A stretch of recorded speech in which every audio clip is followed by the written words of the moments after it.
Baš lepo stoji zlatna medalja oko vrata. Prelepo, evo, stvarno nemam reči, zaista sam presrećna, ne mogu da verujem da eto se završilo ovo takmičenje, da smo dobili svih 12 utakmica i jedan neverovatan broj odigranih mečeva na veoma visokom nivou. Zaista sam ponosna na devojke i čestitke svima.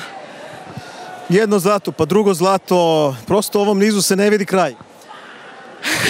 Nadam se da je tako, stvarno ova generacija od 2015. osvaja sve moguće medalje na svakom takmičenju, tako da zaista sam srećna, nadam se da će se tako nastaviti i čestitke svima još jednom i hvala svima što ste nas gledali i bodrili. Hvala i tebi, naravno da su tu priču postavili i one generacije pre vas sa sjajnim rezultatima i velikim medaljama, ali ovo što stvarno se čini u posljednjih 7-8 godina je fenomenalno. Tako je, Srbija je odavno poznata kao zemlja odbojke, zaista i prethodne generacije su imale veliki uspeha, ali eto od 2015.